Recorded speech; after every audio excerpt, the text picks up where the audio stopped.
Welcome to Swish Theory. My name is Chris Amundsen. I'm your co-host, along with my co-pilot, Mr. Larro Golden. Coach Larro, it's been about 5 months since we have done a podcast on the Bulls.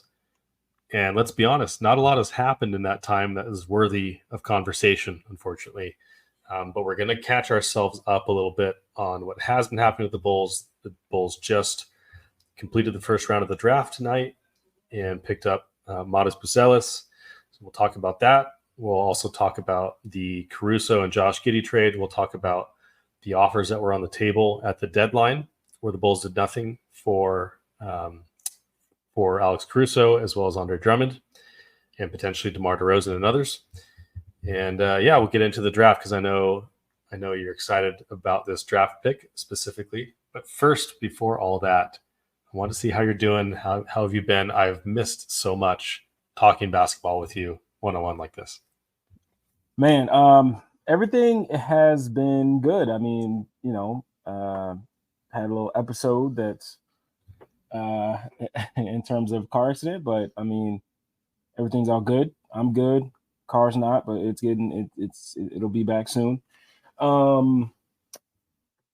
Basketball wise, doing the same thing, scouting and for Puma. And I had my son's first basketball game today of his career. And I have to say, I was really, really proud of his effort. Played really good on defense and made a few baskets on offense, a couple nice passes, and then getting down to the fundamentals of things, like he did a really good job of using his pivot and things like that. So made me feel good. So other than that, man, I mean, same old, man. Same old.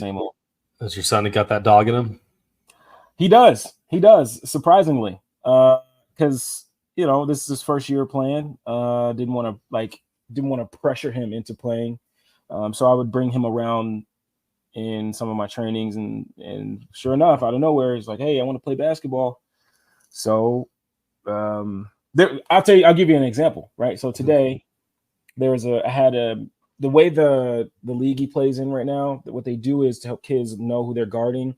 They make each kid wear a colored wristband, and whoever your same color is who you guard. So I had Caden matched up with a player. There was another particular player on the opposing team that was pretty good. So I didn't want to do it because I didn't want to hurt the other kid's feelings, but competition, I got competitive.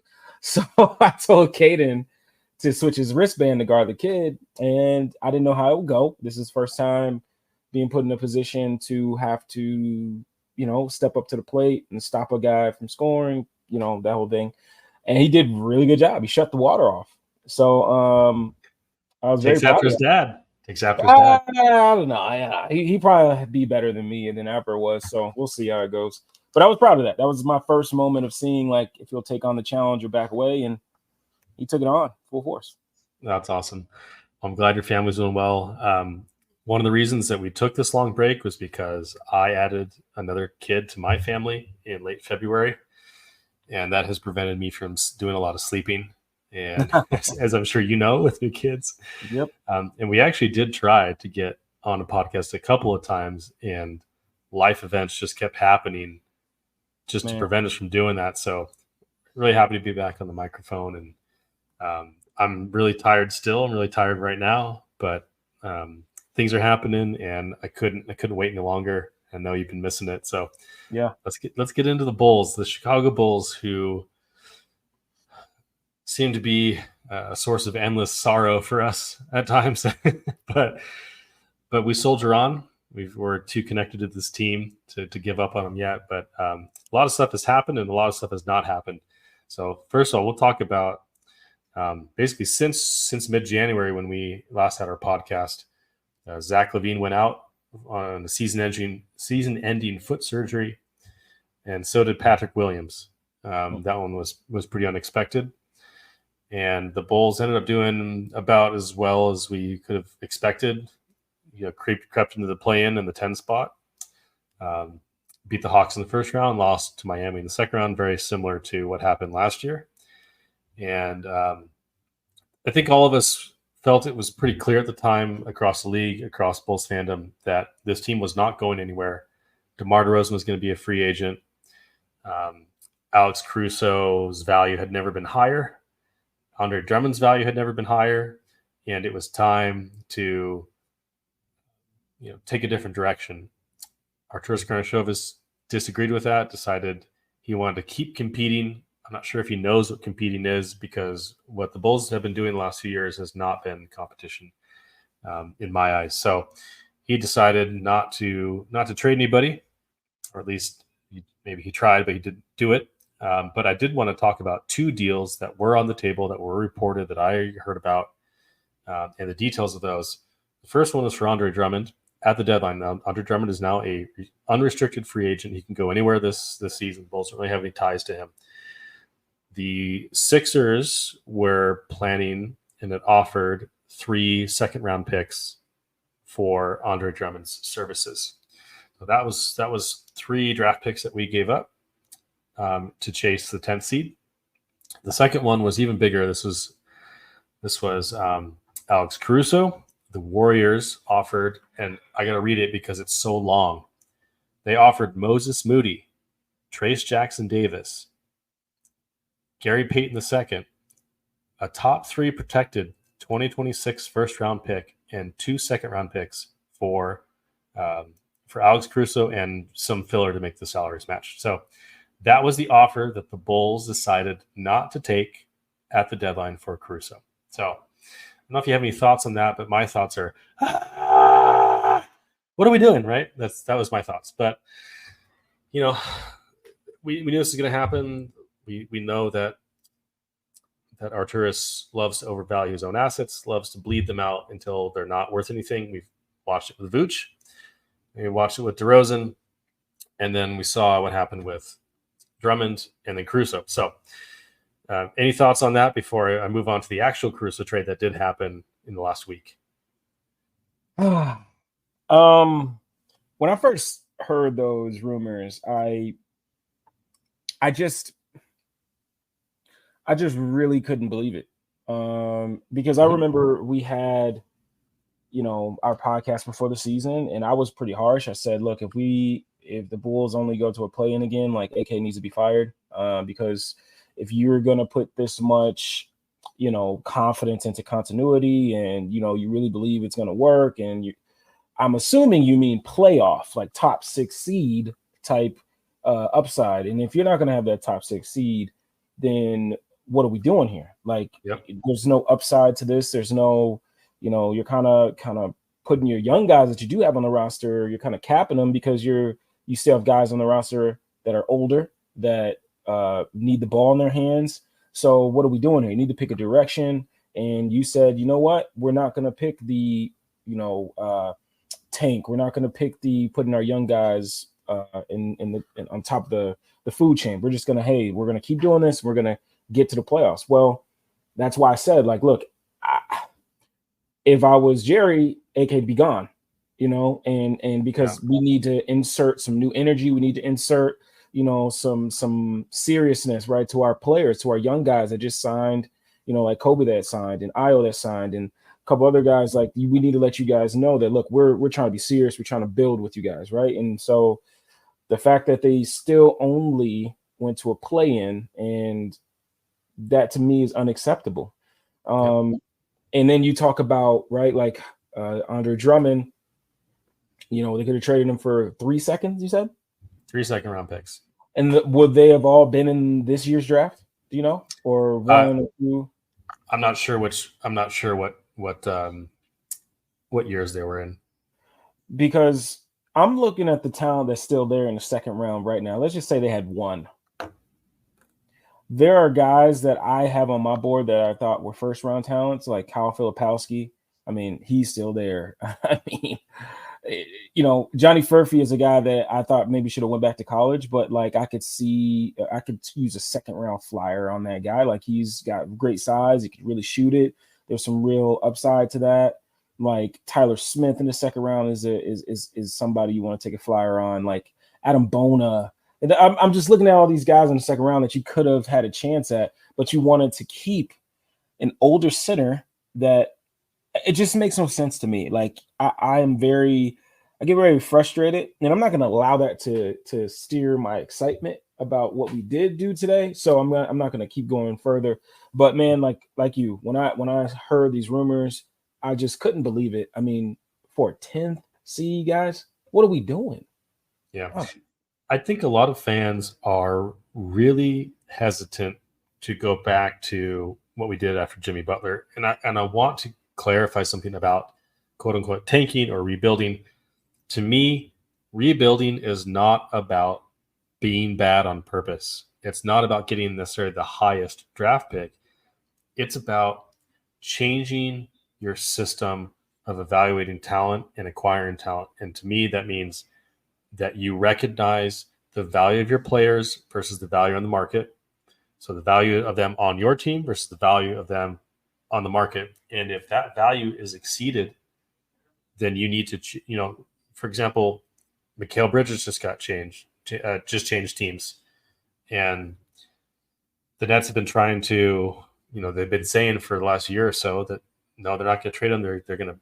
They want to build with him. They want to build with him, But when the Knicks came around and said, here's an offer that you can't refuse, you take it. You take it because that player is worth more off your team for those picks than on your team without those things. You have to have an evaluation of talent and an asset evaluation. And to me, rebuilding is not about tanking. It's about acquiring assets and always having an eye towards maximizing those assets. And Arturas Karnisovas is a perfect example of someone who does not understand that concept. He doesn't understand that concept, or if he does not put it into practice. And so when people are like, I don't want to go back to the scene where we're picking 7th every year, it's like, no, the reason that rebuild did not have the success that we had hoped for is because they only drafted 7th every year. They didn't have any other picks. They didn't acquire more picks. They didn't maximize any assets. They didn't develop anybody to the point where they could trade them for positive value. That's the failure of the last rebuild. It's not that they didn't pick high enough. I mean, it sure would have helped, right, to pick Luka instead of Wendell Carter.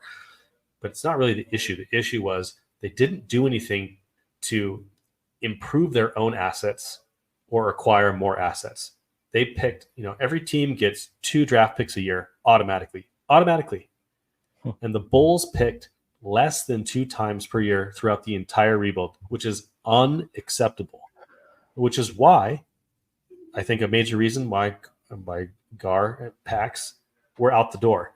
And so that leads me to the Caruso trade that did happen, which was Alex Caruso straight up for Josh Giddey from the OKC Thunder. Josh Giddey is an Australian 6'8" distributor, really fun player to watch. He's got really good passing chops. He's a great rebounder. He's good in transition. He is great at out-of-bounds plays, a very, very good passer, but also very unathletic, kind of puts up – I don't want to say he puts up empty stats, but he doesn't have the creation to really justify having the ball in his hands a lot, and he's really not effective without the ball in his hands. And he's also not a great defender. So he's only 21. He's got a lot to improve on, and which we can talk about Josh Giddey more. But what I want to focus on first is the value of the asset of Alex Caruso. So you went from 2 young players, a player of kind of similar value in Gary Payton, a first-round pick that was only top 3 protected in 2026, which is an excellent draft, and 2 extra second-round picks. That's what they gave up in order to chase the 10th seed. So if Arturas' best offer this offseason, which it probably wasn't, for Alex Caruso was Josh Giddey, that just means that he waited way too long. He did not take the opportunity to trade him when he should have. And so it's a failure of asset management. It's just really poor judgment on his part to do it this way. But, I know you and I were both kind of upset about the Josh Giddey acquisition, not necessarily for Josh Giddey, but just because we're like, okay, Josh Giddey and what else? What else is coming? Keep refreshing that Woj tweet. What's going on next? And nothing. Never happened. We didn't get anything else. So, I just think it was a failure of asset management. And it is par for the course for Arturas has shown us he is capable of. In every negotiation with another team, he gives up more than he should. He overpays every single time. I think the only deal that has been a good deal was getting Alex Caruso in the first place. And then he turned around and on the way out the door kind of screwed himself with evaluating the asset that was Alex Caruso and not maximizing it, not getting maximum value for it. So it's my long rant on that. But I think the Bulls are primed to go down a new path, hopefully. And this Josh Giddey trade is the first step, but it's really embarrassing that they could not extract any additional assets from Oklahoma City. And we'll see what happens with the rest of the roster. But Alex Caruso was the best asset that Chicago has to improve their draft pick, their draft compensation. So, it's really disappointing for that reason. But want to see what your thoughts were on that. And then also if you wanted to talk a little bit about what you think of Josh Giddey and that acquisition coming in. Oh, man, where do I start? I just couldn't. Okay, so when I think I was at work, and I think it might have been you and a couple of others in our group chat where I remember looking and I'm like, people were like, oh my God, I can't believe this happened. And I didn't have a chance to really look and see what it was. So once I finished work, I looked and I said, what? Caruso straight up for Josh Giddey? And I'm sitting there like, oh man, that's just, sometimes guys are just trying to get the deal out quick. So maybe there's more coming, there's more picks or at least something, else coming, And the fact that there was nothing. Oh, I'm sorry. What is it? A 2.3 trade player exception or whatever that is. Like, I'm like, okay, that's it. Like, I just couldn't believe it. No one else could either. Nobody else could believe it across the league. I bet Sam Presti couldn't believe it. Man, Sam ran as fast as he could to turn that trade in. Like, what? Come on, man. Like, it just makes no sense because you bring up a great point. Like, that was our best trade asset.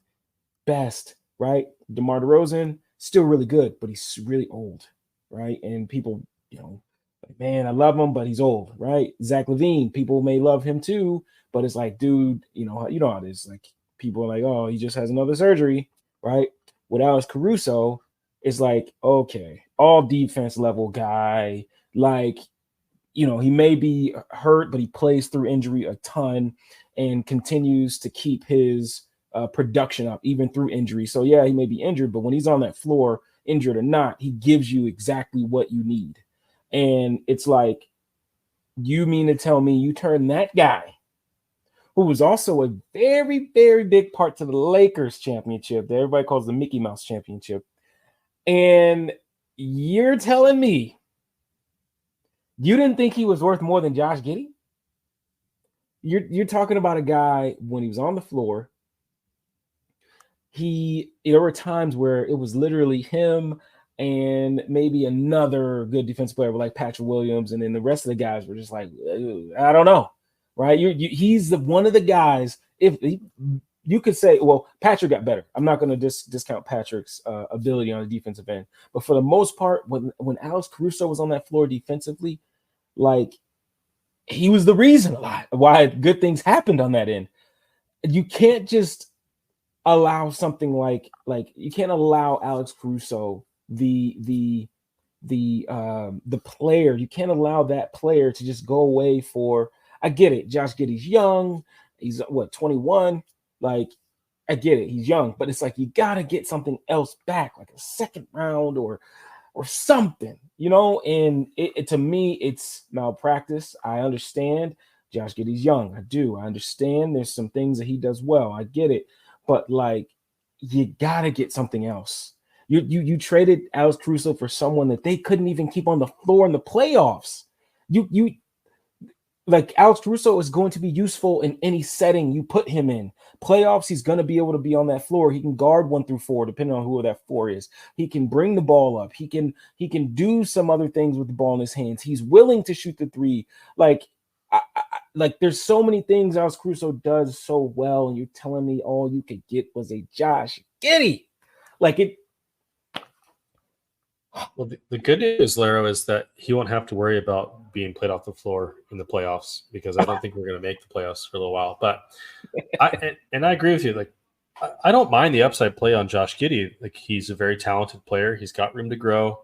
I mean, you and I can't sit here and say, "Hey, Patrick Williams, who just turned 22, he's still got a room to grow," and then not give the same, the same latitude to Josh Giddey. I don't mind the upside play. I think it was just bad asset management, and the fact that you have to pay Josh Giddey, you either have to extend him now or you put him into restricted free agency. And I would say put him into restricted free agency, because either then you're going to get a year of data on him on the Bulls in the roster that you build with and around him, right? So I don't think there's any reason to pay him right now. If he's good by the end of the year, then pay him. Pay him or match any offer. But I don't think there's any reason to give him like 20 or 25 million a year right now. Got another year to evaluate, and we haven't seen him on the squad. You want to say that he had a really, really great roster in OKC? He did. There's lots of shooting, lots of defense around him, and he still kind of wasn't very good. But as you know, it takes playmakers, especially a long time in the NBA, to really kind of get their bearings. Yeah. And I think Josh went through a lot of changes that third year. So I think there's time. And there's going to be opportunity here. And you and I have been begging for the Bulls to get a quality primary creator, someone who has those playmaking chops. And he's got the playmaking chops. He doesn't have necessarily the self-creation ability, but he absolutely can pass really, really well. He can find. He's very smart on that end. He can find the cutters. He can throw the lobs. In a similar way that kind of in Lonzo's role. Now, obviously, Lonzo was an elite defender and 3-point shooter, and it's really hard to replace that. But we've really, really missed that type of passing on this team. Yeah. And I think he fits perfectly fine next to Kobe White. Kobe can play off ball. He can play on ball, and he's really, really malleable in that role. And there are plenty of possessions to go around for both of them. I really think so. But this also kind of signals the next thing, which is if you have Josh Giddey on the floor, and what Woj was saying when he tweeted it out was that Josh is going to get a lot more latitude to have the ball in his hands and to grow through those mistakes. You can't do that and also bring back DeMar DeRozan on your roster, because DeMar has to have the ball in his hands in order to succeed. And DeMar also gives you a pretty high floor of competence as a basketball team. And if the Bulls, I think one of the best things the Bulls can do with this trade is improve their own 2025 first round pick, because because they owe a top 10 protected pick to San Antonio. They cannot give San Antonio the 11th pick next year. They can't do it. It's too loaded of a draft. You got to stay in the top 10, and preferably stay in the top, 3 or 4, so that you can get the best odds to get Cooper Flagg. We're not going to talk about Cooper Flagg today because that's a whole other podcast. But I just want to say it's really important now for the Bulls to really go all the way and rebuild and make sure that they find a new home for DeMar. I would love that they found a new home for Nikola Vucevic. You can still have a lot of value to another team. But I think right now we really need to kind of shift and go a different direction. And in that sense, I'm fine with the Giddey trade because he's got room to grow. He is a good playmaker. He can fit with the other young players on our team, and clearly, he's going to be fine working through struggles, because it's going to help us regardless. Either he becomes really good, or the team doesn't get very good, and we get a better pick next year. So I don't really think there's a downside to it. I just wish that there was an additional pick or two attached to that would help us down the line. So that's kind of where I am with Josh Giddey and Alex Caruso. I also have to give a quick shout out to Alex Caruso.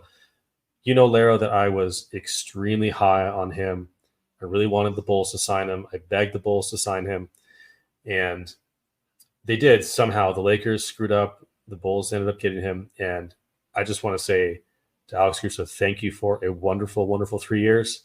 Thank you for being such a great player. Thank you for being that guy who was always on the floor, always diving for loose balls, always making your teammates better. Just a consummate professional, an amazing role player. That just I love Caruso's I love Caruso's tenure with the Bulls, and I couldn't thank him enough for it. So, and he gets to go to a great situation in OKC. So I'm really, really happy for Alex, and I wish him very, very best. And I think all Chicago just adored him the entire time he was here.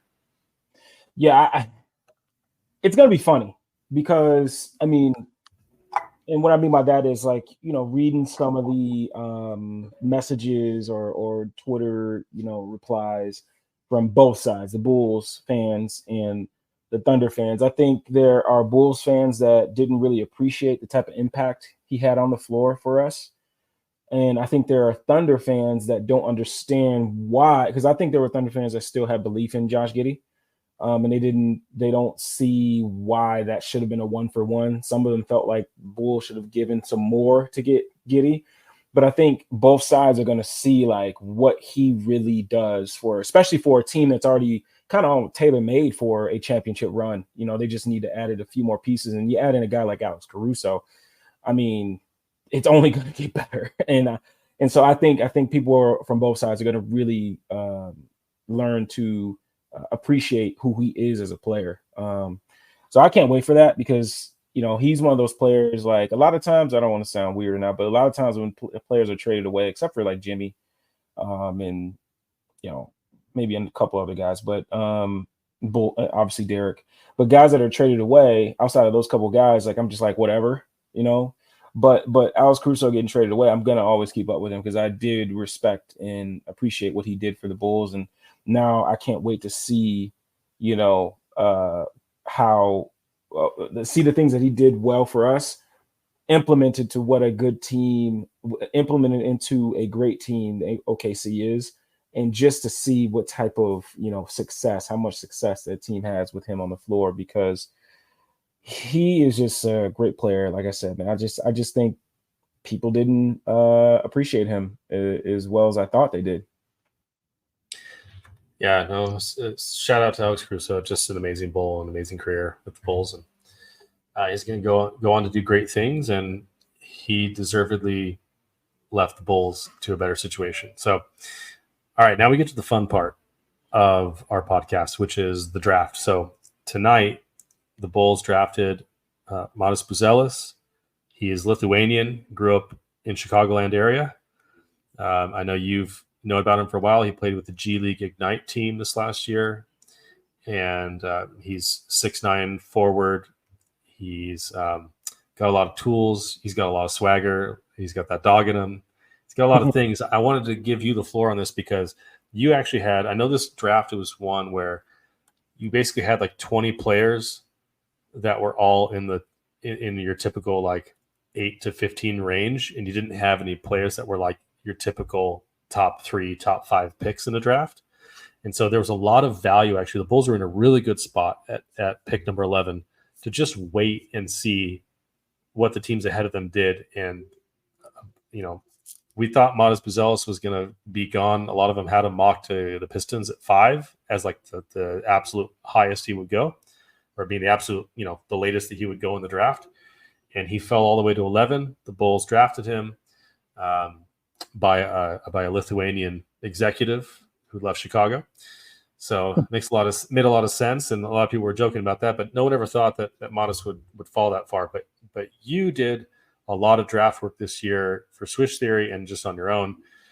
And on your own personal board, I know that you had Matas Buzelis number 1 in the draft out of anybody. Mm-hmm. So I know you were particularly excited to see him get drafted to Chicago. So I wanted to ask you, what does Matas Buzelis bring to the table? Who is he as a prospect, as a person, as a player? So where do I start? So with Matas,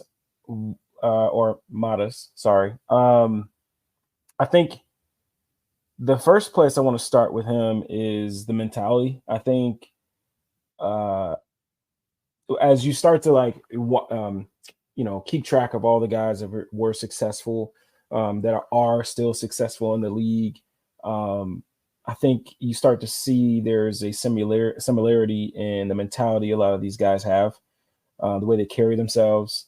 And I think, Matas is one of those guys in terms of his mentality, the way he carries himself. I think he's someone that has that work ethic that is going to get in the gym. He's going to get better.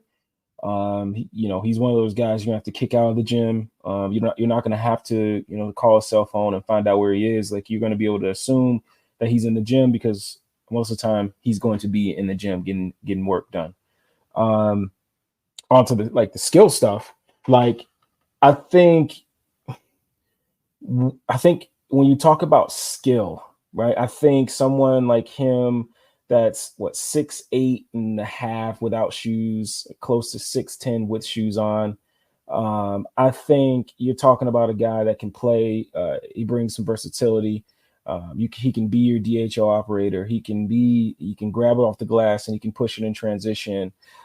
He's someone that can attack closeouts already. He finishes above the rim. He's already, I think, from day one when he steps on the floor, he processes the floor really well as a connective player. Like, he understands when to make the extra pass, when to attack the closeout, when he should take the shot. Like, I think sometimes not sometimes, but whenever they get on Patrick for not taking the open shot or not attacking the closeout, and he's always looking like he's just a step slow, right? Like, I think you're not gonna have that problem with Modest.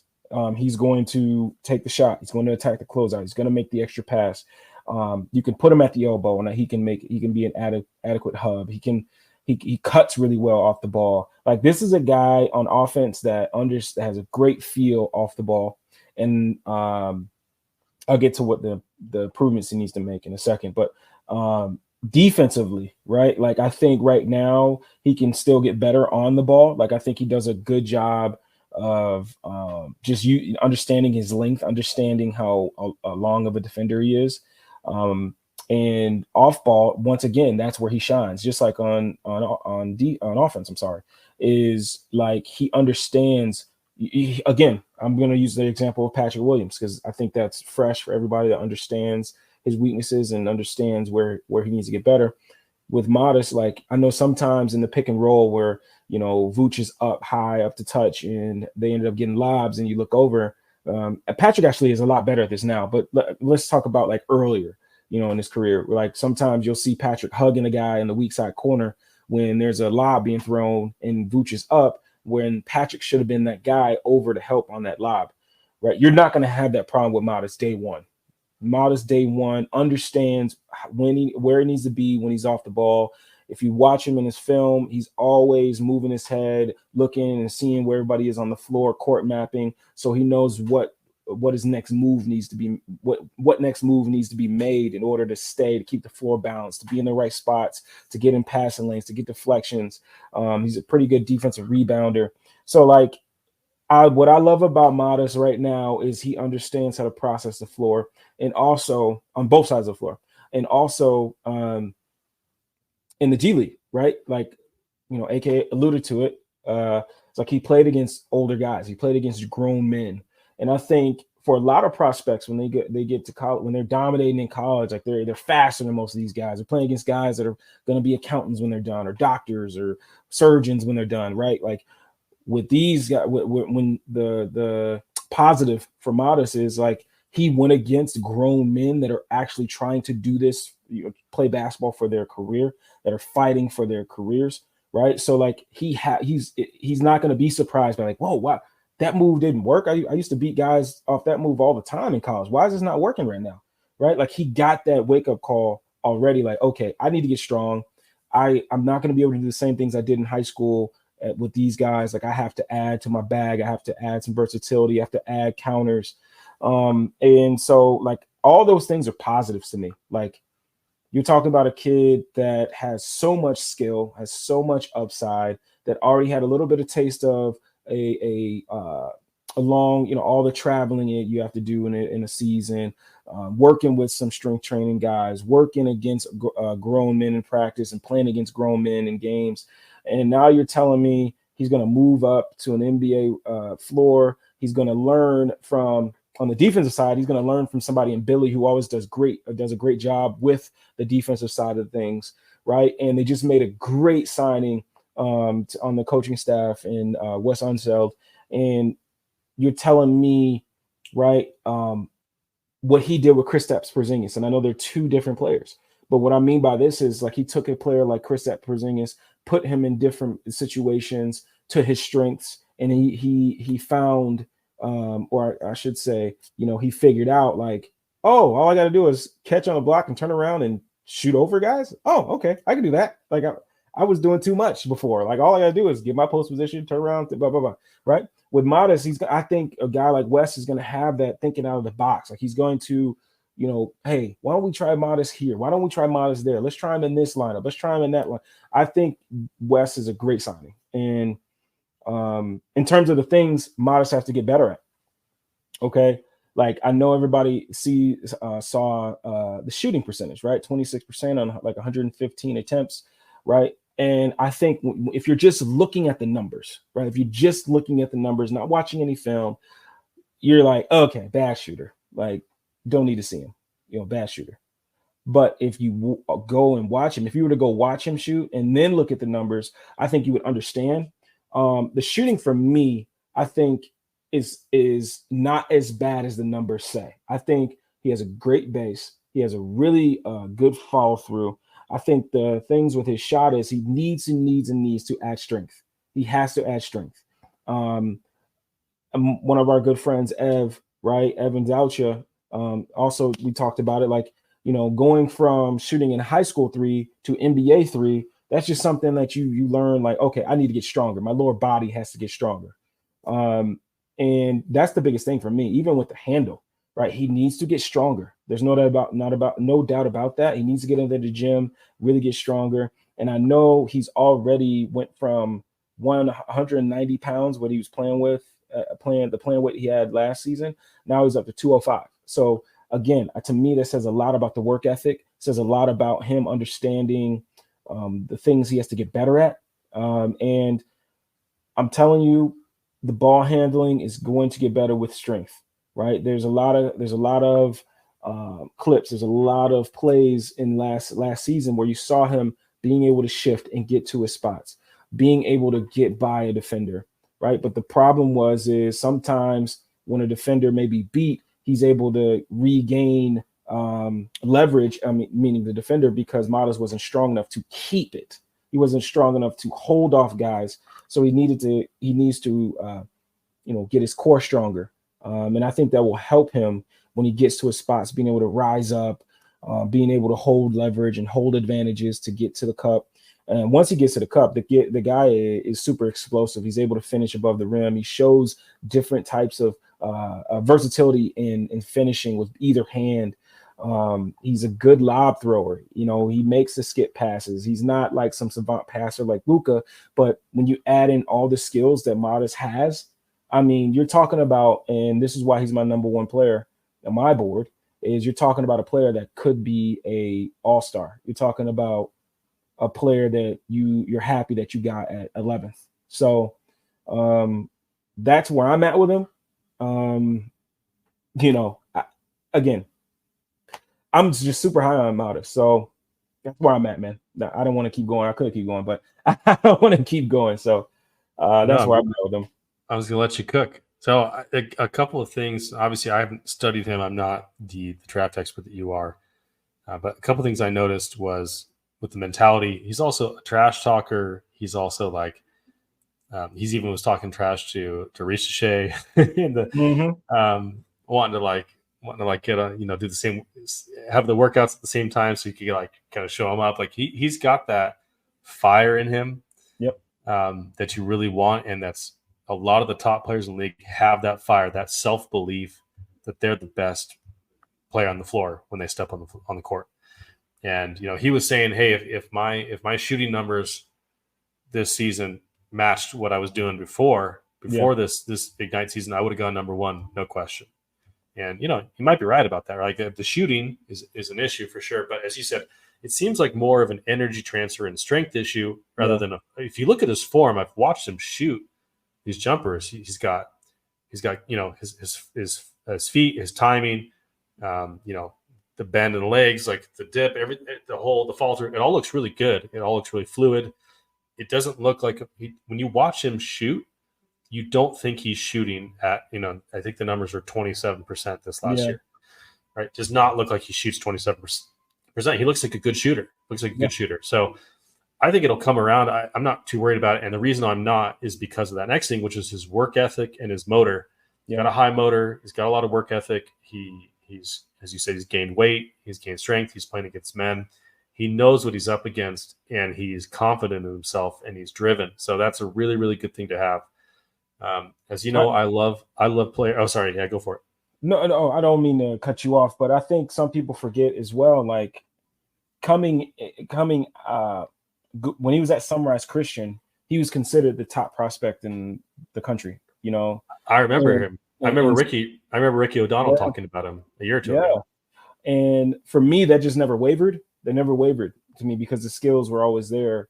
But the other thing about Modest is like, this is a guy, and this may mean something to people and may not mean something to anybody else. I mean, from other people. But like with Modest, he comes from money. Like, kid could just kick his feet up and, you know, do whatever he wants to do. Kid comes from money. And the work ethic that I've seen and I've heard about, like, you would think that he's a kid that grew up broke, that had nothing for himself, and this is the only thing that mattered to him. And to me, like, that says a lot. It shows to me how much you love the game when you don't need the game. You don't need it in order to make this money. And it shows to me that I love this game and I really want to do it. Like, I don't need it, but I love it. Like, this says a lot to me. And so I think that all means stuff. I think that all means in terms of mentality, in terms of why he talks trash, in terms of why he challenges us, that we should say, I think that's how you pronounce it. Because like, he wants to show like, yo, you guys are forgetting, like, I was the number one guy. Let me show you, you got whoever you guys think the number one prospect is. Let's go at it. Like, I want to show you who I am. And some people think of it as jealousy, but to me, that's competitive. To me, that's competitive fire. I mean, obviously you got to back it up, you know, but I think that shows competitive fire. Like, you know, so I think you're going to get a kid that I've heard already that is felt slighted by, I mean, obviously he loves that he ended up in Chicago, but he feels slighted that he fell all the way to 11. Like, he really does. So I think we're going to see, I think we got something in this kid, man. And I think if we're patient with him, and which we always talk about, Chicago's not really patient. So if we're patient with him, I think we're going to get, we got something for sure. Yeah. But you know what Chicago fans are really good at? They love the Alex Caruso guys. They love the guys that have that outward hustle. I think that's one of the major frustrations that a lot of fans have with Patrick Williams, is because he's not expressive in that way. And I don't think you're going to have that problem with Modest. And I was going to say before you talked about those other things, you know how much I love players that are versatile defenders and have high feel in passing, right? Those are my guys, and Modest is that guy. He's got high feel, and that's why he's such a good off-ball defender, which is rare for someone of his age. Yes, to be that advanced on that end, you know, and I think the on-ball defense is probably it's probably a function largely of his weight, right? And if he can get stronger, I think he can be a capable on-ball defender and off-ball defender. You see it with Lonzo Ball. You saw it with Alex Caruso. That high processing, that high feel on the defensive end will make him an event creator. He racked up a lot of blocks and steals. He gets into passing lanes. He's rotating the right way from day one. I think you're going to see a lot of that. And part of it is that fire and that motor also generates those events, because he's got the defensive chops, he's got the motor, and he's got the feel. And all three of those together is a pretty darn good floor for an NBA player, especially when you're already 6'9", 6'10" in shoes. And then you get to the shooting. The shooting looks good. He's got, you know, I think the self-creation can come with patience, but he's already a good connector, and he can play off ball. And so that fits really well. Not only did I think he was, and I'm sure you'd agree with me, the top prospect available at 11 tonight, but he also fits really well on our team. He fits really, really well next to Patrick Williams too, because Patrick Williams is a great on-ball defender. And he can get out on the perimeter. He can guard bigger guys that Modest isn't going to be able to guard at first. And Modest can be your guy roaming. They're both really good secondary rim protectors. You know, Modest is going to be racking up those blocks, those steals. So I think having two guys that are 6'8", 6'9" on your roster that are versatile defenders, and Patrick can shoot and Modest can handle. Like, I think that's a really, really good baseline for an NBA team to have wings like that. And we have been waiting so long to have players that have two-way upside, and I think Modest represents that. I wanted to ask you about an NBA comp for Modest, because I saw one on NBADraft.net, and there was one that I was thinking about. Yeah, I'm not really a draft guy. I wanted to ask you about it, but NBADraft.net had the comp of Franz Wagner as a comp for Modest. So I wanted to ask you about, what did you think about that, or what kind of comp or what kind of skill set do you think you could compare his current skill set to, or what you think you can project him to be? Yeah, no, I think Franz is a good one. I think in terms of archetype, like I think now Franz came in, I think, a little bit better of a ball handler. But I think with, in the future, I think that's definitely something he can get to. This may sound crazy, but I'm thinking about like a Sean Marion, like that type of role, that type of really good, off-ball player, guy that can, like, the other thing about Modest, he's a lob threat, gets off the floor really quickly. Like, I think of him, like, to me, the high outcome is like all-star plus. Like, I think he has that type of high ceiling, right? And the median is that Sean Marion kind of like, 4 all-stars, maybe that's not a median. Let me pull that back, because Sean was actually really, really good. I gotta think about that. But I think Modest has a really, really good floor, and then his median could be really, really, really good. And then I think that high is like, all-star plus type of guy. But Franz I think is a good comp in terms of archetype. I honestly thought that the Pistons were going to go for him, but again, I think that people were afraid because of the shooting. But then when they hired Fred Vinson, I'm like, okay, maybe they are going to take him.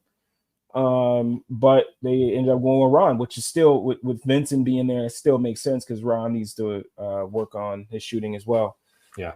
But no, man, I think Franz is a good one for sure. I just think what's also nice about the shooting aspect is, because he's so tall and because he's so athletic and he's an above the rim player, he's going to be able to get his shot off a lot easier, and he's quick. He's a pretty quick release, and it's not, JJ Redick quick, right? But Pat has kind of that slow wind up release. Even though it's smooth, it's really smooth. It takes a little while, but Modest is pretty quick with it. Yep. And he's so tall that if you can get, man, I'm just thinking about that. Those two next to Kobe, next to Giddey, and if you could really get a center that's mobile, you're really going to be cooking with gas, I think. As far as just having fun with the rebuild and having fun with just developing players, because I really think there's a couple things. There's actually one bit of news that you kind of mentioned offhand, but that we didn't touch on. The Bulls reshaped their coaching staff, and they brought in two guys that I have a lot of respect for, in Dan Craig and Wes Unseld Jr. You mentioned Wes Unseld Jr., but those two guys were quality assistant coaches. Wes Unseld, obviously, Wes Unseld Jr. was also a coach recently as well, and those guys are highly respected. And I think the Bulls have done a really good job in the last couple of years. Something I want to give AK credit for is their player development staff has improved tremendously since they got here. They hired Peter Patton this last year, and we've already seen some improvements there with Kobe, with Ayo. I think we're going to continue seeing it with Pat, hopefully with Josh Giddey and with Modest Buzelis.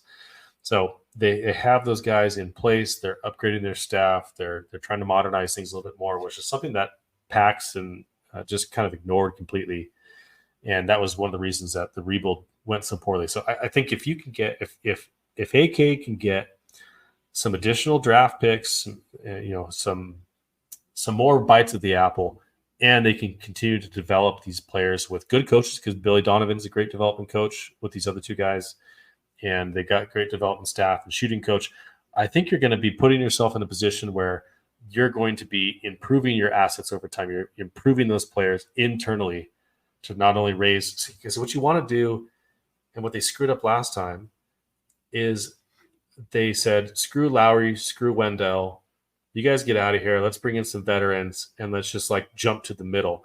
What you want to do is you want to put your young guys in a position to succeed where they can get to the middle by themselves, right? Without having to go spend a lot of assets or bring in a lot of veteran guys. And then you can leap from there now that they've got that experience and they get to that kind of play-in, playoff tournament. Like you're seeing it with the Magic, you saw it with OKC. Like that's the right way, I think, to really have them get that experience, get that development, really learn and take those lumps themselves without having to be kind of forced into it. It's like it's unnatural. It's not organic. I love the idea that they're moving more towards an organic building of a long-term process in Chicago because they really, really, really, really need that. And I don't have a lot of faith in AK. He hasn't given me a lot of reasons to love what he's doing, but I do really love the development and coaching aspect of it. I think that's improved significantly since he got here. No, you hit it on the head. I remember that was one of our concerns. Like, you guys are drafting Dalen Terry, you're drafting these guys that need to work on the shooting, but we don't have a lot of personal developmental staff. What was it? They had one guy at one point, and so what they've done, I think, has been great. And so we'll see if they can continue to head in the right direction. Especially with this pick, and so we'll see, man. I mean, I think that we forget about Julian Phillips last year. I was not happy with that pick, but honestly, after watching him during the season, I see a vision. I see a vision. He showed for some things. What he is, So we'll see. I'm actually kind of excited for him. I want to see how he does in summer league this year too. Him and Modest together, I think, can be really fun. I was just gonna say that should be fun. That should be fun, actually. Yeah. I don't see any reason. Yeah, I think their biggest area of need right now is clearly the center position. They got nothing back there behind Vooch, especially if Drummond leaves in free agency.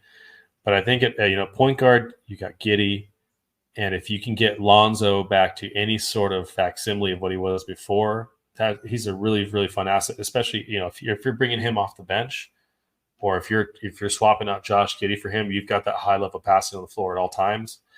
And then you've got Kobe, obviously. Zach is still around. We'll get to that in a second. And then I think if you can make space at small forward for Patrick, so that him and Buzelis can play together on the floor, I think that's going to optimize your lineup to be able to have Pat, to be able to have Modest, and then you really need that center. Because right now it's just Vucevic. Yep. And then behind Pat, you've got Dalen, who can kind of play shooting guard, small forward. He's kind of like a wing. His defense is getting better and better. He's got passing chops, he's got feel, but he just has no touch on his shots. He's not slowed down enough. So I really hope that he's making progress because he's got some tools to make him, a decent NBA player. But it's a tough pick. And then you got Julian as kind of your backup power forward behind Modest. If we're looking at like a full rebuild, so you got Giddey, you got Lonzo, you got Kobe, Zach, Pat, Dalen, Modest, Julian, and then you got no one at the center position. So the center, they really need to do some stuff. And I actually think that this is the year. There's a lot of good centers and center prospects out on the market right now. There's a lot of stuff that you could do with centers. You could sign Isaiah Hartenstein. You could trade for like a Clint Capella for a year and just kind of like get off a year of Vucevic's contract. Maybe you can convince the Warriors to send you Looney instead, save a little bit of money there on a 1-year deal, or like Ivica Zubats would be another guy I'd love to have. Like there's a bunch of other guys out there, but I think this is the year if you could move Vooch for a guy that's younger, that's hungry, that's ready to play. I mean, I've been telling you for 4 or 5 years now how much I want the Bulls to sign Isaiah Hartenstein, and I still want to, even though he's about to be highly paid. I still want them to do it. But here, this is what we are at. So, that kind of leads us into the next issue here is the draft is today. It's tomorrow as well. We'll see if anything comes of it in the second round. They don't have a second round pick. But then shortly after, Friday, Saturday, Sunday, we're looking right at free agency. It's right around the corner. And so I wanted to talk through with you what their plan should be in free agency, their priorities, because there's been a lot of disagreement. And I want to start with DeMar. They were reporting, Casey Johnson was reporting, other people were reporting that the Bulls were offering like a 2-year for $80 million total contract, which I said on Twitter is ludicrous, absolutely ludicrous. I love DeMar. He's a great player. There's no reason that you should be paying DeMar that much money to stay here. There's just no reason behind it. There's no good reason. So more recently, it says that it's been reported that contract extension talks have stalled and that it looks increasingly likely, especially with the arrival of Josh Giddey, because as we said before, if you're putting the ball in Josh Giddey's hands, you can't also put it in DeMar's hands and expect to have any success there. Can't do that. So I think DeMar has to be traded or let go. I would prefer a sign and trade personally. But if he is gone and we get back less money in return, I think it lessens the immediate need to trade Zach LaVine to get under the tax. Because the reason that people were vying for Zach to get traded immediately is because with Lonzo still in the books, with DeMar and Pat both looking for a new contract, they weren't going to pay the tax for this team, and you didn't have enough money to do all of that stuff at the same time. But if you could get rid of if you can get rid of DeMar, and I feel bad saying that. DeMar's been awesome. He was a great signing. I said so at the time. I was one of the only people that defended it in the media. But he's had a great run here, but it's time for him to move on and to help someone else, just like it was for Caruso, right? Thank you so much for your service, but it's time to move on. So I wanted to see what your thoughts were on the DeMar and Zach situation, and what you think we should be looking for in a return if we're going to ship out DeMar. What are you looking for in return, or what kind of skill set do you think that the Bulls need to maximize their young core of players? Phew. That's loaded, man. So I mean, I would move DeMar. I mean, there's, I like you saying, there's no denying how well he played here. Like, DeMar played so well, and I think there's no signs of him slowing down at the moment. Like, I think he's still going to be that guy. When the ball's in his hands, he's going to score. Like, he was DeMarvelous. Yes, simply DeMarvelous. Yes. So I think, you know me, I'm not great in, the trades and the whole value stuff coming back. But I think you need, if you're going to move DeMar, I think you need rim protection. You need at least a young prospect that has some ability to bring shooting or, athleticism. We need to be inserted with athleticism, some shooting, hopefully some lead ball handling ability, maybe Josh Giddey's answer, who knows. But I think youth, rim protection, shooting, yeah. Man. I couldn't agree with you more. The rim protection's been huge. We've had one of the worst. We've had some of the worst rim protection numbers in the league, and also I know you talked earlier about Caruso kind of holding up the defense, but what was kind of went under the radar was the Bulls were about 15th. They're just basically dead even in defensive rating until Pat went out, and when Pat went out, the rest of the year they were the bottom 5 in the league in defense, bottom 5. And that's how much, don't have a lot of great defenders on the roster. Yeah. Caruso was clearly the best one on the roster. I think Pat is probably next in line from a defensive standpoint. And that's tough when you lose your second best defender, and Caruso can only play so many minutes a game because he's busting his balls out there all the time and getting hurt. It's really difficult to put together a successful team. So Josh Giddey is not going to help that situation. I think he is 6'8", and if he's not your primary defender on the perimeter, that's good. But he can absolutely get better at defense, even though he's kind of slow. He can so much defense is being in the right place at the right time. And what Josh is really good at is he does process the floor really well. He's a high processor. So if he can do, just like Jokic does, right? Jokic is not necessarily fast or super fluid and athletic in the traditional sense, but he knows where to be because he's so smart about it. He can kind of see things before they happen. If Josh can get to a point on and off ball where he's just in the right position and he's anticipating things well, I think you can get by with him and Kobe if you have Modest and Pat and a rim protector backing them up. I think that's crucial. And then secondarily, you need someone, because you're going to have times where you want Kobe to be the primary ball handler, and then you're going to have times where you're going to have Josh Giddey be the primary ball handler, and they're not always going to be at the court at the same time. And so when one of those guys leaves, you need to bring a guy like Ayo Dosunmu, for example, or Alonzo Ball, assuming he's healthy, that can really take that point of attack defensive assignment and who can also shoot. So I think Ayo needs to improve his shooting. He shot 40% this year. He needs to improve the amount of attempts. Same with Pat. Pat also shot 40% this year, but he needs to be shooting 6-7 times a game from three. There's no question about it. He's shooting 3.5, 4 times a game, which is double what he was previously doing, but it's still not high enough. We need shooters on this team because we've got Kobe's a good shooter, Pat's a good shooter, Ayo can be a good shooter, Zach is a really, really good shooter. We've got guys who can get shots up and at a high efficiency, but the volume has been the problem. And so I think you're right with the shooting, and then rim protection is the other one. Just haven't had it. And so, luckily we had a guy like Caruso, we had a guy like Lonzo and even Ayo to some extent that gives you a little bit of a buffer zone on the perimeter because they're shutting guys down. They're shutting plays down before they even start because they're so good at that. But once that initial line of defense was breached, it was basically a free run to the rim at that point. Yeah.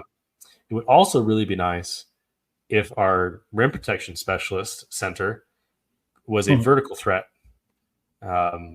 because Josh Giddey, that's going to help Josh Giddey's offense and his impact improve if he's got cutters, if he's got vertical lob threats, and if he's got shooters around him. If he's got cutters like screeners, you need to be in motion all the time, and you need to have constant threats across the floor if you're really going to maximize what he's going to do. Because he can put up numbers, but the more important thing is for him to be impactful on the floor. And that's going to require a little bit more creativity and the right personnel. And I think right now they don't have the personnel. I think they've got part of it in place. But that rim protection, and then if you can get some wing-sized guys who can really let it fly, like there's guys like Luke Kennard or Kevin Herter or Pat Connaughton, or like those types of guys who are just kind of more specialized, but can also aren't total defensive sieves. So I think that's the kind of archetype that you're looking for. And I don't have any numbers or specific trades right now. I'm sure I'll be putting some out on Twitter the next few days because this is what I do in my free time. I save screenshots of trades to my phone and share them with the group chat and Twitter. But yeah, I think that there's some hope here for this next season if they can get the right players. They can ship out DeMar. If we can find solutions on Zach and on Vooch and bring in some rim protection, bring in some shooting. One last subject here before we head out is the Zach LaVine problem. So I've got an article coming out this week about Zach LaVine and about the wages of perception and how the perception of Zach LaVine has impacted his career and how his own perception of himself has impacted his career. And I think it's going to be hopefully I've learned some things while I've been writing it, and I've been writing it over the last 5-6 months. And I'm hoping that people reading it will also gain something from it. But ultimately what I think is, and I've said this out loud as well, but there's no urgency to trade Zach LaVine if it requires you adding assets to get off of his contract. I just don't think there's any reason to do that. And every contract that gets signed this offseason is going to make Zach's look less and less ridiculous, right? Because right now it looks bad because he's injured and because he's on a losing team. But he's a very highly skilled guard. He's passable defensively. He's gotten to the point where he's not hurting you on the defensive end in an active way. And he can play off ball. We saw it actually when we had Lonzo healthy, when we had DeMar healthy that first year. I know people had DeMar as the MVP candidate, but Zach's numbers and impact were right on par with DeMar those first 3 or 4 months. He's shown it in spurts. It's just there's a lot of reasons, and I get into it in the article about how Zach has gotten to this point. But I think from a asset standpoint, there's no reason to be in a rush to ship him out if it's a negative asset play. I think it has to be a positive asset play in order for me to think it's a good idea to move him. And I know that people have some issues about some disagreement about whether they think he's been professional in Chicago. I definitely don't think it's ever gotten to the point where I'm concerned about it. He's been in this tire fire for like 9 years, and he's only this last year has he ever made any sort of negative comments or shown any sort of bad body language or anything like that. So I think Zach knows that the best way for him to get off the Bulls is to play really well and to be the best version of himself. And so I think if DeMar is not on the team, I think if Vooch is not on the team, that makes some sense to keep Zach on the roster if you can't find a trade for him. Now, you should still probably try and find a trade. I know they are trying to. If you can get some positive assets for him, I think there's a good reason to let him move on. But if not, I think you can probably rehab some of that value. And I know some people are going to disagree with me. That's fine. I like being right. So if I'm not right, I'll eat crow. But I think I am right. I think this is the smartest move that they can make right now. And I don't know why people have deluded themselves into thinking that they should be like attaching picks to get off Zach LaVine's round. There's no reason for that. I haven't heard a single good reason for doing that. It's just like handing someone a free, just having someone free assets to get off of a contract that's not really that bad. It gets better by the day, and it gets better by the year. You've only got 3 years left. Next year it'll be 2, and there's no reason to think he's not going to be healthy. So I know I'll have more to say about it in the piece that I'm writing, but I think Zach's future right now is not as important as DeMar's future and Vooch's future. I don't know what we're going to do with Vooch, but I would love to see him get moved because I think he can be valuable in the right role for a contender. And I think a contender would probably give us something back for him, at least get off the contract. I don't think we'd have to attach any assets. But and Vooch is still a good hub passer. He can still do some things, but time has moved on. And you know how I felt about the Vooch trade from the very beginning. It has not improved in my mind. And then they doubled down on it by giving him a contract that I think was a mistake, and I called it a massive mistake. And I still feel that way. So, you let me know when I'm wrong about something about this, but I just feel like we knew this was coming, and now we're here, and it's gone exactly how we thought it would go. So let's do the right thing from now on and get better and get on a better path, because we got some stuff in place that can make it so. If they can just get rid of the rest of the vets, bring in some additional assets down the line, I think we can get out of this hole that we've dug ourselves. Yes.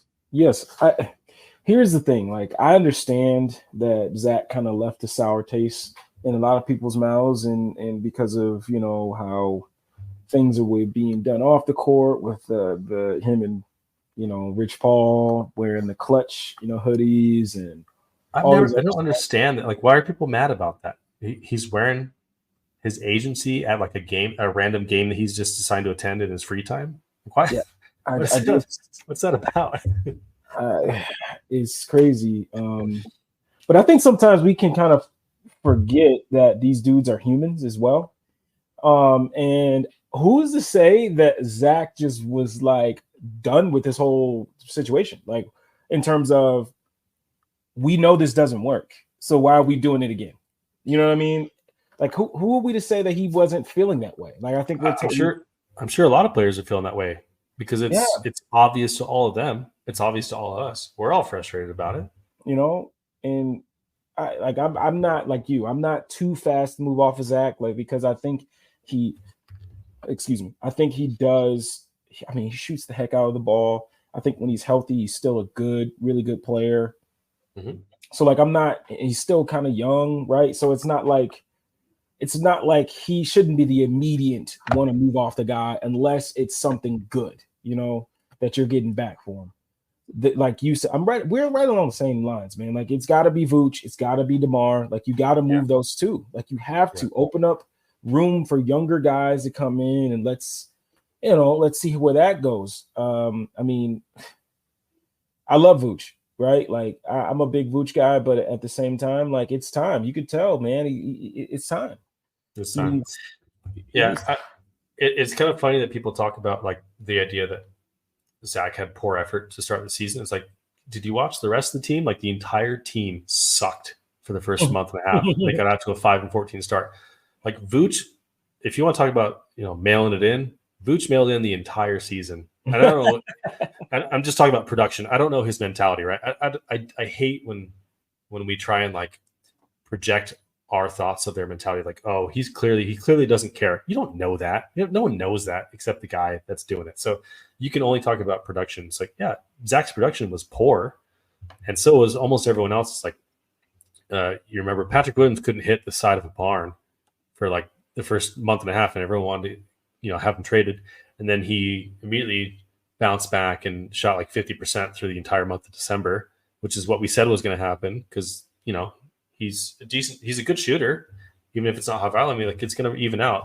And Zach played really, really well in December and January when he came back. And his defense, I mean, I was looking at his defensive clips. He played some of the best defense of his career in January of this year. And it's like, that's not a guy who's checked out.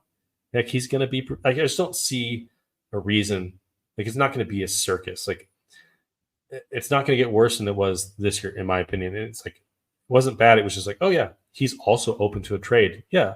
If you, it's like, yeah, if your team's been trying to trade you for the last year, I think it's fair for you to also be open to that. And he never requested a trade. And, people can argue semantics, whether it's the same thing.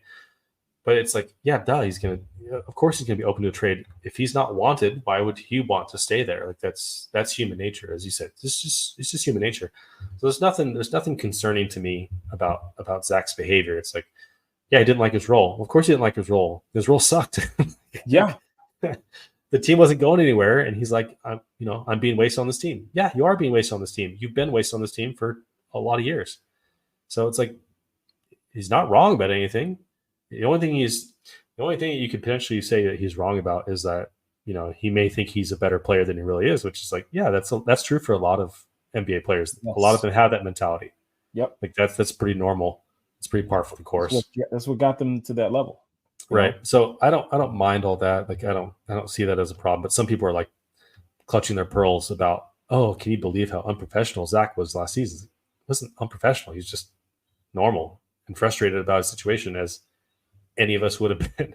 The only thing that was actually what I thought was unprofessional was when he kind of, like, brushed off the PR person. Yeah. I think her name is Beth. That was unprofessional, and it's like, and he apologized for it, and he, said it was a misunderstanding, and he made it right. It wasn't like it was a long-term thing. It was like, yeah, he just lost the game. He was pissed off at himself. Didn't want to do the interview. Understandable. Could have handled it, a little bit nicer than he did. And he apologized for it. And it's like, that's the worst thing he's done in, like, 7 years that he's been here, 8 years he's been here. It's like, yeah, that's pretty professional. Sorry. Like, that's a pretty model citizen as far as NBA players go. So anyways, I don't have any, I don't know. It's a non-story to me, but, people want to make a big deal about it for some reason. The reason why is because they want Zach traded. And so they're trying to, like, they're trying to rationalize their narrative. So that's fine. I guess, some people have very, very different ideas of what professionalism means, but that's fine. So that's my long rant. I've had a lot of thoughts building up last few months, Larro. So I'm kind of letting them all out. I apologize. Let them out, brother. Yeah, so I'm excited to see what happens this offseason. I'm also terrified at the same time because I've seen enough to not make me trust the decision making, not only with Arturas, but with the Bulls ownership. And to me, it's like, I just want to know for my own sanity, Larro, that when the Bulls turned down that Alex Caruso trade to the Warriors, that someone in that front office was screaming at the top of their lungs, "You guys are stupid. You can't do this." Like I need to know that there's someone in that front office that is the reality check. And it's like, you guys cannot keep doing this. This is unreal. This is unacceptable. And I don't know, maybe that person finally won out, and that's why they're making the changes that they are. But even the current Caruso trade, I just need to know that there's someone in the front office that like has some common sense about that, because I haven't seen it yet, and it's driving me nuts because I can't believe that a group of highly talented executives from all corners of the league would collectively be that delusional about almost everything in the way they've managed things the last 3 years. So anyways, just for my own sanity, if anyone's listening to this in the front office and you want to say, "Hey, I was that guy," please DM me. Is there anything else you wanted to touch on? We got a crazy week coming ahead. We'll probably do another one of these when free agency wraps up, as it usually does within the first week or two of July.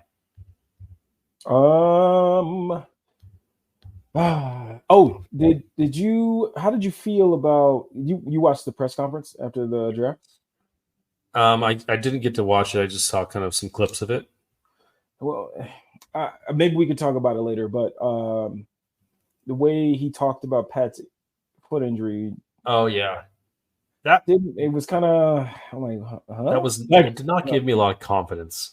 Yeah. Actually, we haven't even talked about Patrick Williams' restricted free agency. Oh yeah, that I've said this on Twitter. I know you probably agree with me. They need to re-sign Patrick Williams. Period. Match any offer. And I know our friend Mark was like, "Match any offer? Like, you mean like if they offer the max?" I'm like, okay. What do you we match any offer? You match any offer, meaning someone has to offer that amount in the first place, and then you match. So if you can name the team and the amount that you think would be likely to happen and way too much money for you, then name it. But to me, I can't think of a team that has $35 million in cap space that they want to throw at Patrick Williams for. I don't see it, but I imagine he'll probably get something between 15 and 25 million. 25 million probably being on the pretty high end of that, but yeah, you have to bring him back, and hopefully, gosh, I'm actually really concerned now that you brought that up again, because I forgot the answer that AK gave was not super encouraging. So hopefully he's back, but if he's in recovery, that means he has not really had a chance to work this offseason the way he's surely wanted to. So that's concerning. But if we are going into a rebuild, he's got time to kind of get acclimated again, get his conditioning up. But it sucks when a player loses their off season. Really, really sucks. It really affects them to the start of the next year. So I would not be surprised if Patrick Williams had a really kind of rough start to his year next year. But we'll see. Hopefully he's totally healthy and going to be ready for camp. Hopefully we see Lonzo Ball back on the court. That would be so awesome. Just to see him back in the court would be such a beautiful thing, because everyone's really felt for him the last few years, what he's gone through. But and any semblance of a normal Lonzo would be just an awesome sight for me. No doubt. We're in 100% agreements. Our podcasts don't have a lot of disagreements on them, Larro. So it doesn't make for exciting content all the time, but no. It's I just think a lot of it is common sense, and I wish the people running the Bulls had a little bit more of that. Yeah. Because it's like all of us in the group chat, like, we got a lot of guys, we got people from SB Nation and CHGO and Barroom Network and a bunch of different publications. It's the bigs. Like, got a lot of really, really great people, really smart people that are covering the Bulls. Yeah. And a lot of times, like 90% of the time, we're pretty much in sync on what we think needs to happen. And I can't name any instances of us being wrong in the last few years. I mean, everything we've said is going to come to pass, or everything we said was silly at the time. It's kind of been silly at the time. And I just wish they would fix their ways, but we'll see what happens. We have another off season of hope, and I'm hoping that our patience will be rewarded this time, because it certainly has not been the last couple of years at all. No, it hasn't, and I'm hoping that I'm just hoping that things will change a little bit in terms of, since the new coaching and the building up of the developmental staff. I'm just hoping, that means that things will get better. Who knows? Maybe we're being too rosy, but I know. Well, that's what fans really want. They want competitiveness, but with a purpose. Yes, what we've had the last couple of years is fake competitiveness because there's been no purpose behind it. And so I don't mind the team taking a step back in the standings if it means we have something to root for, to look forward to, some future to be optimistic about. That's really all we want. And it's like, we don't care about making the play-in unless it's like, if this group next year, these young players make the play-in, we're going to be super excited about that, because that means there's growth. That means there's opportunity. It's an encouraging future. Making the play-in with DeMar and Zach and Vooch and Caruso is not exciting, because that's the ceiling. There's, we want to see the light at the end of the tunnel. And this last few seasons, it's just gotten darker and darker with no light in sight. Man. And instead of turning around or finding a different route, they've just plowed on down this dark hole. So anyways, I've rambled enough on this one, but had a lot to get through. We will do this again really, really soon. Any final parting thoughts, Larro? Are you sticking around with your Bulls fandom? Yes, I am. The selection of Matas Buzelis and combined with Kobe's growth, combined with Patrick getting better as well. I know people don't like to say it, but he was getting better before the foot. And, Io, you know what I mean? Like, some of the Julian flashes, like, you add that Buzelis pick in there and here we go, baby, and let's see how it goes. And who knows, maybe we do this whole competitive tank and we end up with, I'm not going to say it because I don't want to jinx anything, but hey, maybe we'll be able to plant the flag. You know what I mean? That's a great way to say it. I agree with you completely. I was going to say the same thing. We have too much of a mind melt to be on a podcast. We need to find our opposing partners, but you're a smart guy, Mr. Larro Golden. I got to be back on the mic with you. And we thank you guys for sticking to the end of this one. Appreciate you guys listening. I know we've taken a long hiatus, but hopefully we're back for Summer League. I'm going to be at Summer League this year again, so I'll be reporting on that. And Swish Theory, I just want to give a real big shout out to all of the contributors at Swish Theory who have really done an incredible job with this draft cycle, just especially this last week, just pumping out some amazing articles about these prospects. It has not gone unseen, not only by us, but by people in the league and people around the league. It's impressive. And I think Swish Theory has become synonymous with high quality around the league. So really happy about that. But so for Swish Theory, I'm Chris Amundsen, Larro Golden. We'll see you guys next week. Peace.